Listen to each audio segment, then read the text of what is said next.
Top of the morning to you, fellas, ladies.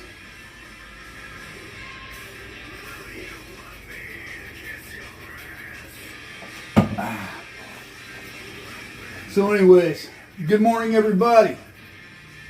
You know what? We gotta listen to the lead on this, dude. Anyways, get out of this shit. So hey, what's up everybody? Just sitting there scrolling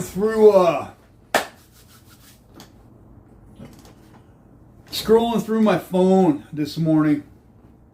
Happened to see something on Instagram, the dude in the valley. That's kind of famous. He's got his own clothing line, face is all blasted. I saw him at Sam's birthday party at Van Nuys Airport at the museum that they got there. Right there on Balboa Boulevard. And I saw him with another dude, Ray. And you know, they're not like always, people in the valley aren't that receptive to me anymore, man. So I went to Mexico and became an agent.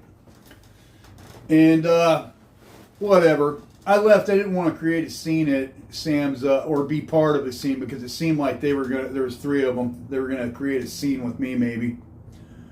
Kind of seemed like to be what was going on, and I didn't want to create a scene at Sam, who was a dear friend of mine, at her birthday party. So I shook the spot, man.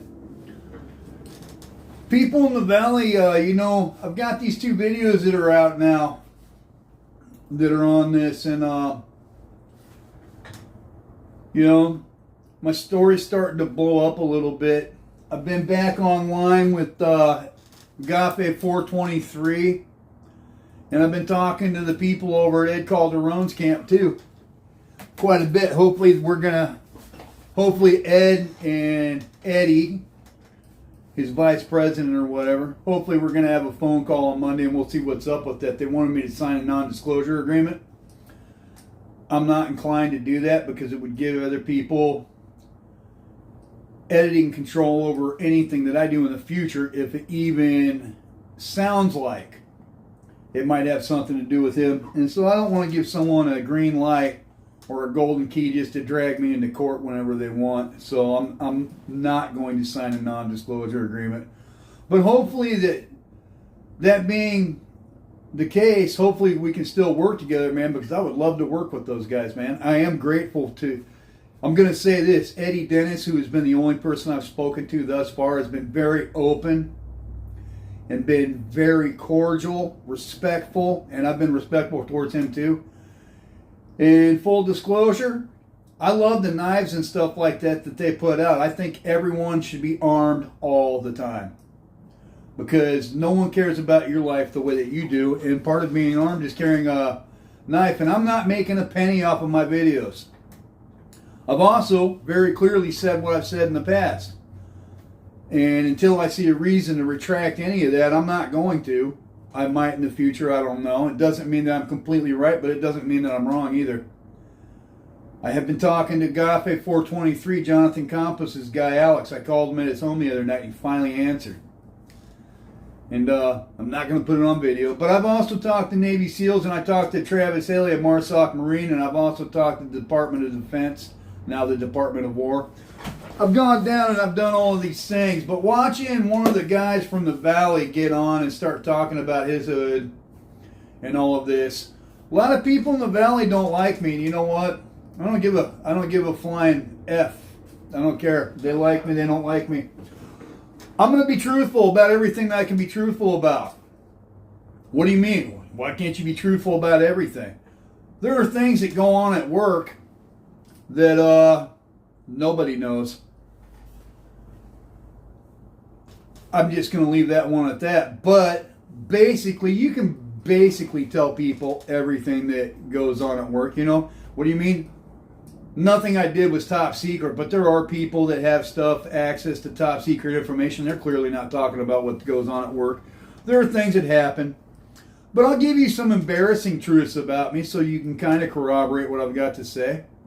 For example, when I was looking at that attempted murder charge, I was still young. I wouldn't call myself hardened at this point because I don't view myself as that either. Some people think I have PTSD. I don't view myself that way. But when I was going to court, there were two distinct instances where I got into fights that, to be honest, I was scared. One of them, I was a trustee in the kitchen. And this essay, a big brush mustache, I didn't have one. I was still a skater kid, dude. And I'm still a skater kid. Even at this age. I just went yesterday. I'm going to go again today. Spilled some Kool-Aid on his steel table and said, "Hey, trustee, come over and pick this up." And I was afraid. I'm not going to lie about it. But I had to say something. I'm like, I'm not cleaning up your fucking shit. Don't want to cuss, but that's what I told him. And that was obviously disrespectful to him, but he was disrespectful to me first. And we got down right then and there. I was super afraid. Another one was at Wayside Max. I got into it with a bunch of Latino dudes that were in my bunk space. And I spent more than half my time in the hole when I was going to court because I was always fighting.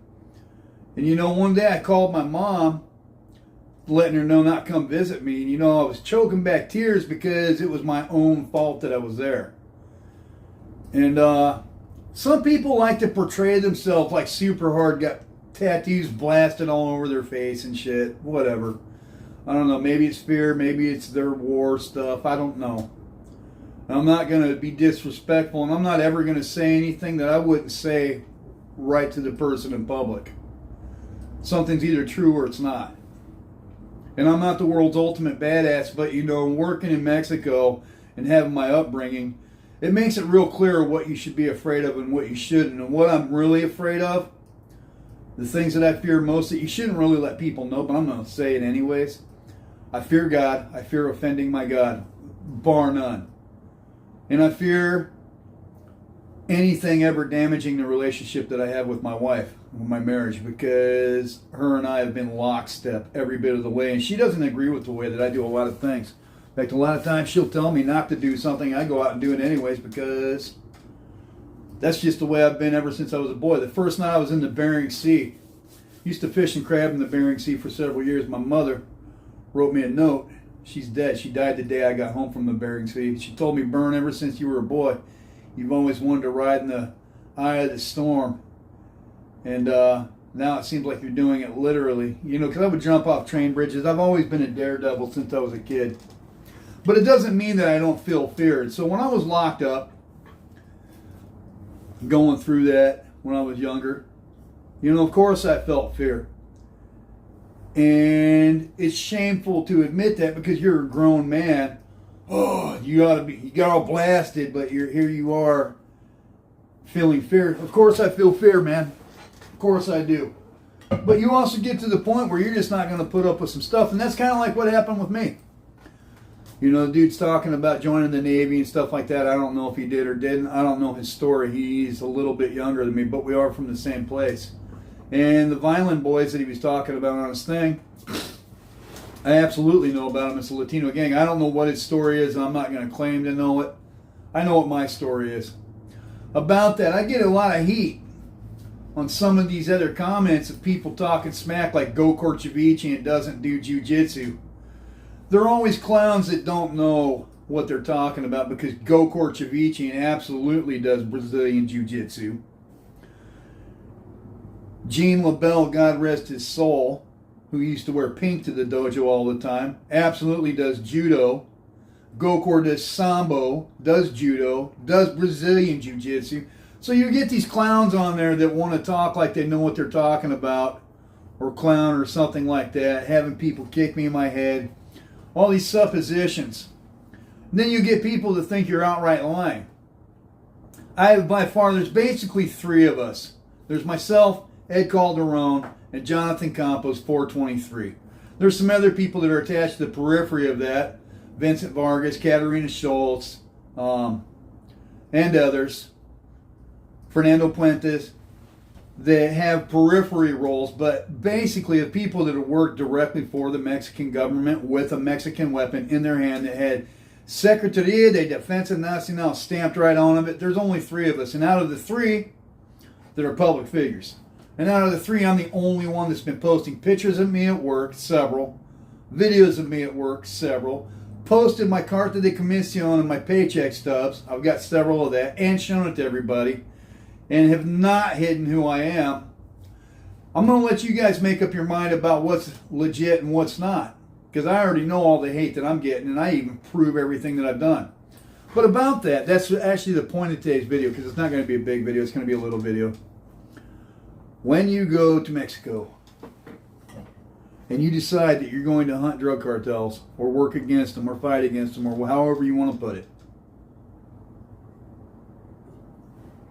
particularly in Zacatecas and Jalisco area, which is by far one of the bloodiest and most violent areas in the entire country. And the reason for it isn't because I'm from Zacatecas. It's none of that shit. It's because there's no one cartel that controlled everything there. And so everything is in a constant state of influx and brutality.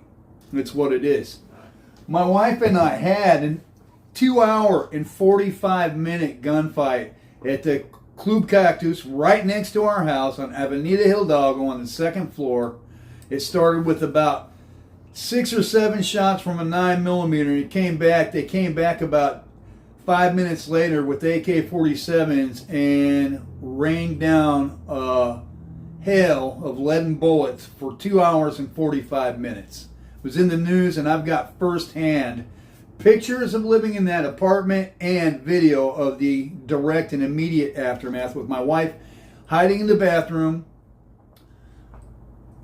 teeth chattering, her sending notes to her reporter boss, me sitting there without a weapon at home but with all my uniforms, thinking about how I'm going to most politely dispatch my wife if the cartel hitmen come up into the apartment and see my uniforms and decide that they're my wife, how I'm going to most mercifully end her existence while I get tortured and shit to death.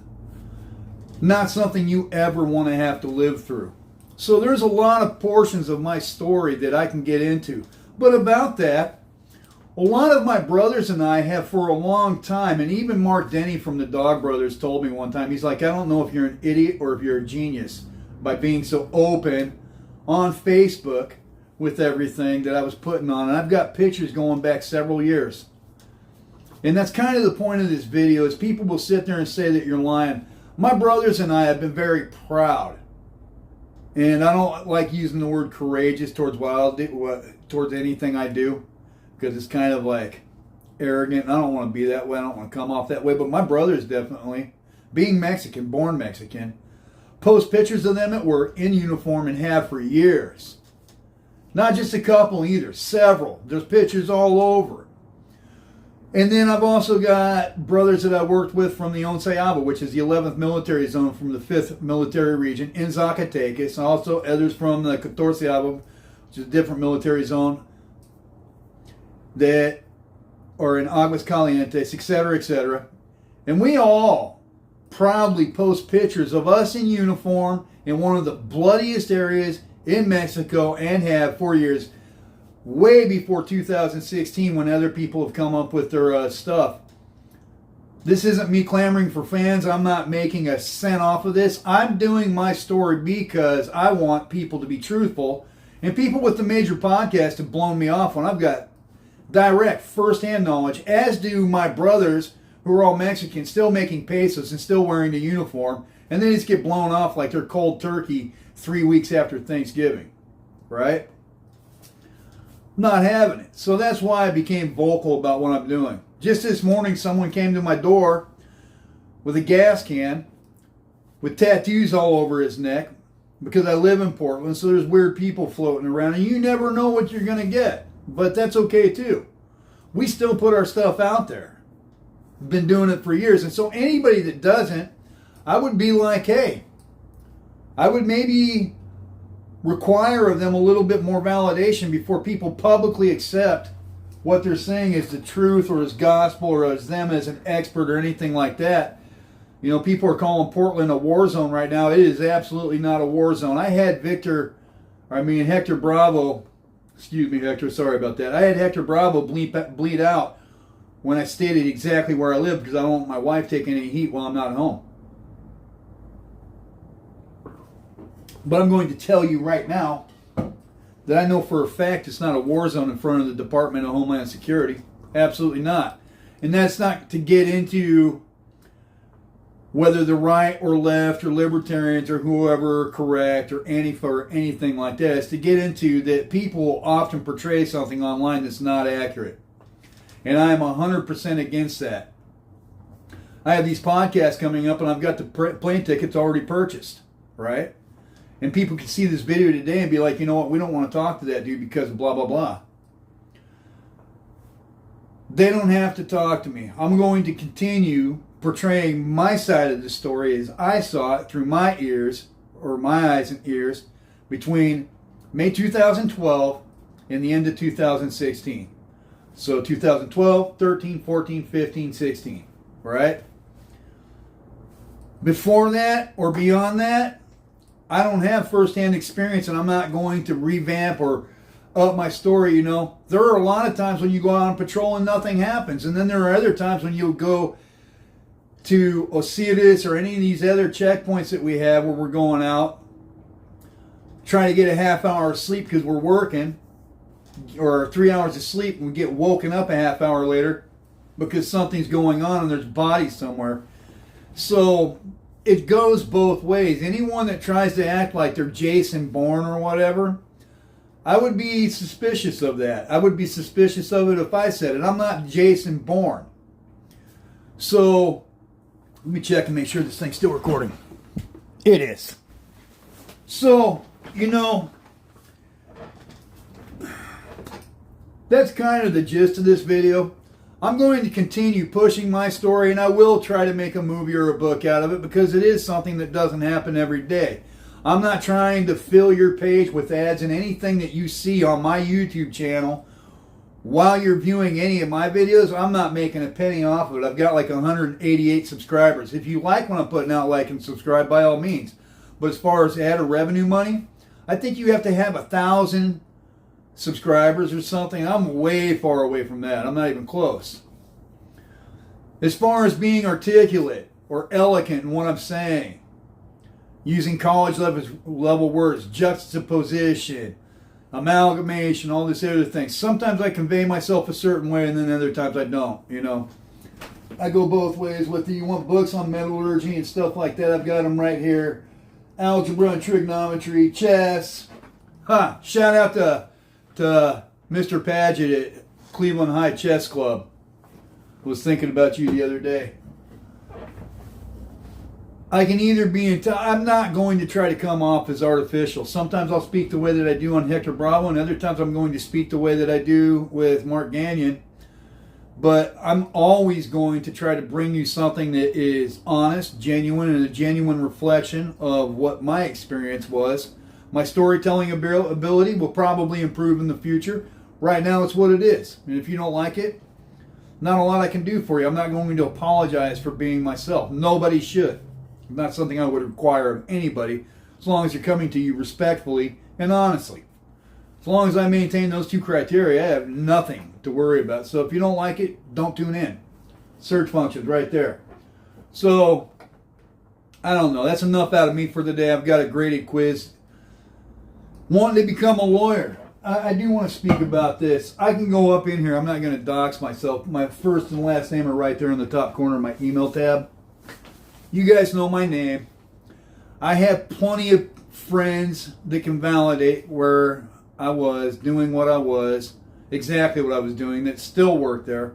I've got them on video on my channel right now, and a lot of them have been sending me friend requests. My Facebook account when I left Mexico, because I'll get back into the lawyer thing once that wanted to revisit that. My Facebook account when I left Mexico. When you work in Mexico, the people you work with are killers. It's and not gangland killers. They're how do I want to put it? They're charged with confronting people that will absolutely kill you and your entire family. And so it's serious business, and it's legal, and it's permitted. And it's the strong arm of the government in Mexico, in a place that's had a violent drug war going on for a decade. Almost a decade. And so, actually, no, more than a decade. Yeah, 2000. Yeah, 2008, a decade and a half. Excuse me, I got lost. So, you're working with serious people is what I want to say. It's not some corner bozo robbing 7-Elevens that's hooked up with your local bandia, your local gang or whatever. Not to say that there aren't serious people involved with that, but everybody you're involved with at work is serious. And so, as far as the Facebook account is concerned, when I left Mexico and when I stopped doing that, I burned my Facebook account. I shut it down completely, and I was able to recover a good portion of it. But there are people that are still there because you don't know who you can and can't trust. And so everybody at work that you're dealing with, you don't know. You don't know where they're at. And even if you do know where they're at one day, you don't know where they're at the next. And there are people in my particular platoon that I was with. And there were 2 platoons that worked for my general. I am very close with and I love dearly, man. But still at the same time, you have to be very careful because they know everything about you. They know your family. They know where you live. They know who you are, how you operate, what your capabilities are. They know everything about you, and you know them too. And so it makes them very dangerous people, even if you love them, just because of the nature of the drug war in Mexico. So it's scary. So you'll try to distance yourself from anything that you got going on with Facebook or whatever. When you're leaving that, when you're there in it, it doesn't really matter because if you got pictures or whatever, they can still get you as soon as you get to work or as soon as you leave. So it doesn't matter. After you leave, you try to distance yourself from it, and you'll keep a couple friends, and I do have a few friends, and I've got a few friends that have died since then too. Tyson, God rest your soul, him and his wife. He's the one that taught me if you use your palm to hit someone in the back of the column right at the base of your neck, you can really jar someone's spine. It was great. We used to do it together for fun. We were very, very abusive of each other, always hitting each other, man. And I miss it because we love each other, man. Seeing his smile was just the best. And,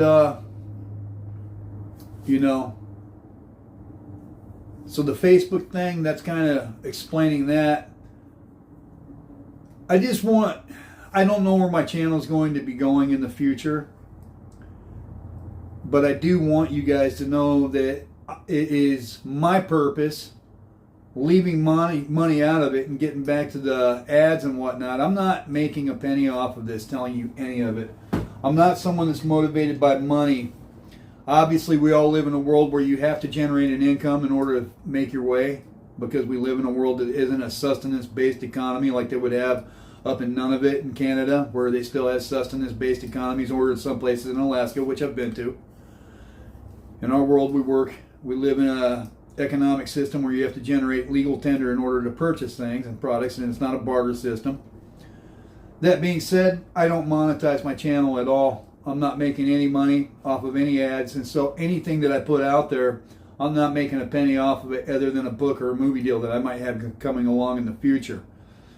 That being said, I go and work a normal job, and I'll be there in a little bit, and I'm going to school to become a lawyer, to get the right to practice law, not because I'm trying to leave my bread and butter that I've been doing forever, but I'd like to be able to use the law to help people. I don't want to become someone that's portraying Portland as one thing or another or whatever. I'm just going to stick to what I know and what I can prove, and have some of my other brothers on here from work that also gives them the ability, as Mexicans that work in it or have worked in it, the ability to express their side of the story, which is often left out because most of my audience is an English-speaking audience. And if they do speak Spanish, that's just as a consequence because their parents spoke it, and so they learned it along the way, having grown up in the United States as Americans. That being said, that's enough out of me for the day, but that's kind of what I've got going on. Should be 2 more major podcasts between now and the end of the month, and hopefully on Monday, getting back, not this coming Monday, getting back, Ed and Eddie and myself will have a phone call with each other.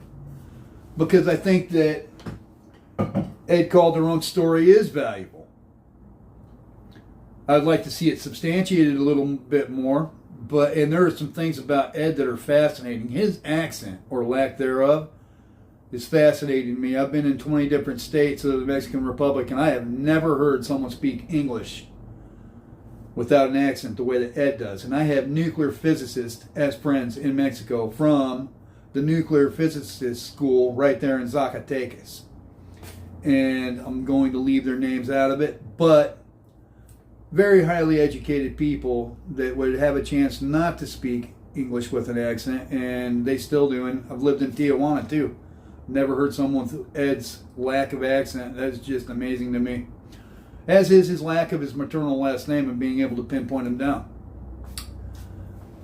That being said, that's what I want to put out today. I'm looking forward to doing these 2 podcasts. Hopefully a third one with Ed and with Eddie and with Gafe 423, and fourth one with Gafe. Because I think it would be interesting what you get when you put 3 anti-cartel operators. And my specific rank in Mexico was suboficial operativo, right? So it's basically the equivalent of a sergeant in the United States. My credential and on my credentials.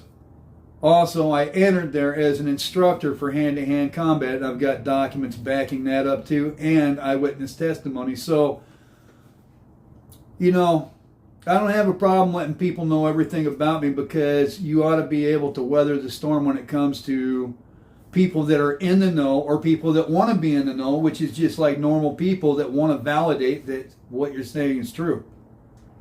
Enough out of me. I've got a quiz due, and I don't know. I'm enjoying this opportunity to talk to you guys, and I'm hoping you have a wonderful day, man.